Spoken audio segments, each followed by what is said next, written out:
Hey everybody, 2020 is over somehow. I don't know how we made it through. I know I did not post much for content in 2020 once things got rolling. Oh well, it's not like I'm making money doing this. I just like sharing some of the stuff I do with everybody, all of you who watch, and I appreciate all my subscribers. Although there's not a whole lot, but that's not doesn't matter. It's quality, not quantity.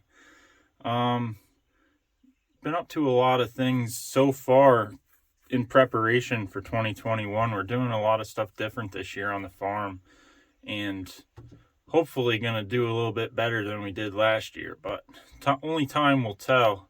We're definitely going to put a good effort in and bust our asses and hope something pans out here. But it ended up being a pretty rough season last year. We lost our entire corn crop to bear damage, and unfortunately we just started out doing this stuff.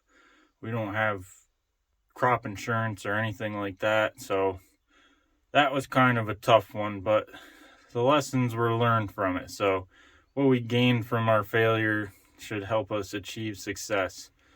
Uh, as I mentioned, we've got some different things we're working on this year for 2021. We're actually, for the first time, we're going to be no-tilling our corn and soybeans into standing rye. We're going to roller crimp the rye, run right through it with the corn planter, and that way we hopefully, fingers crossed here, will not have to cultivate because between me and my brother working full-time jobs off the farm and fighting with the weather around here, which has been extremely unpredictable, it's really tough to get in the field and get cultivating and top dressing and side dressing or whatnot and get it done on the time it should be done. Sorry, I'm fumbling for my words. I'm no professional at this. I'm not cutting it out.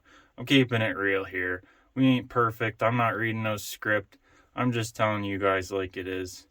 If you were here in person, I'd probably be tripping over my words once in a while and everything too, so might as well keep it real. If you noticed, I'm sitting here in the 8700. Oh yeah.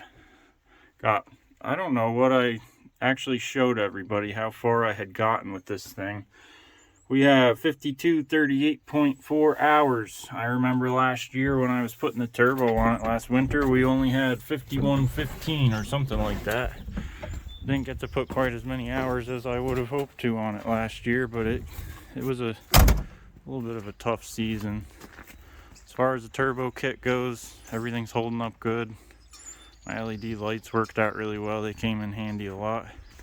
My turbo oil drain's still leaking, but I ain't too worried about that. I gotta get a new one. It's just a chintzy little billet aluminum one that came in the Amazon turbo oil line kit. I'm gonna try to find if I could get a billet steel one. But anyway, we'll talk about the 8700 in another video. My brother, this is part of the reason why I didn't put as many hours on that tractor, got himself a very nice John Deere 7810 here. And I tell you what, this is one moose of a tractor. We've never had anything this big or four-wheel drive or nice like this. It's got relatively low hours for what it is, and he got a good deal for the amount of hours and what it's done. He already put some new tires on it. He needs some new back tires, but this is going to be our planting tractor now. We've got the corn planter pulled out. I'm gonna have to get my brother on film here one day to talk about everything we're doing with this, but basically we're trying some different hardware on this thing, different no-till coulters, different whatever the heck they call these spiked opening wheel things to get all the crud out of the way for the thing to put the seed in the ground.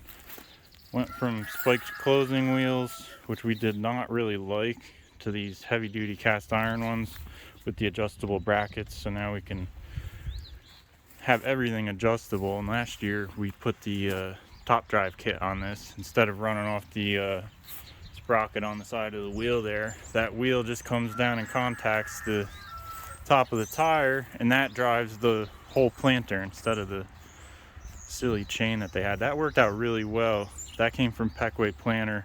Most of the parts on this that we've been adding came from Peckway Planter. The big thing though that this year we're going to have is a real monitor. which is going to be awesome because it's going to help us keep track of everything, help us have an idea of what's going on behind the tractor, and hopefully put in a better, well, I guess a more precise seeding. So, as I had mentioned, we're going to be getting a roller crimper. We're actually waiting on an I&J roller crimper. So we got something pretty cool for the front of this tractor here. What we've got here is a LaForge front 3-point hitch. Bolt right onto the 7810 over there. We're going to run the roller crimper on the front of the tractor, run the corn planter on the back, do it all in one shot. Hopefully that'll be less compaction, less fuel, less labor for us since we're spread thin as freaking large sandwich on Wonder Bread. And I actually drove all the way to Michigan to pick this hitch up. We couldn't find any good used ones, well, any reasonably priced used ones around here, so ended up going all the way out to a dealership in Portland, Michigan. And while I was out that way, I figured I'd check Craigslist. I picked up this nice Brillion 4-row cultivator. Picked it up in Ohio on the way back. It's actually in relatively decent shape for what they were asking for it. Can't really complain. They had a little bit of a fertilizer setup on this. And it actually does have orifices on the tubes that come down. It's a little bit more crude than what we're looking to do, but we're going to be putting something together similar. But for the no-till, it's not going to be on a cultivator, obviously, but it has the nice you know, the discs on the side to keep the thing true down the row. It's got a big old tank on there. We got to replace that though, because in case I haven't mentioned already, we're certified organic. We can't reuse tanks and stuff like that. I'm pretty much going to strip everything off of it, and it's going to have to be replaced. So we can't use chemical fertilizers or anything like that. Got to be all natural. So once we get the front 3-point hitch on and get the roller crimper mounted on the front of this beauty over here, post some more videos and update you on what's going on with the planting and how the no-till is going to work out. I'm actually going to be documenting the no-till process pretty much every step of the way, and we're going to be sharing that on YouTube this year too. I haven't decided yet. We might start a totally separate channel for the farm. It really depends on what goes on, because really the videos I've posted this far have just kind of been me playing in what I call the workshop, which is the great outdoors. But I really want to start adding more farm content, since I think it's pretty cool what we're going to be doing, and I'm sure there's other people out there that'll feel the same way. Anyway, that's pretty much an update on where we are heading into the 2021 season. It's starting to rain pretty good now, so I'm gonna probably go someplace drier. Everybody have a nice day. Thanks for watching. See you soon.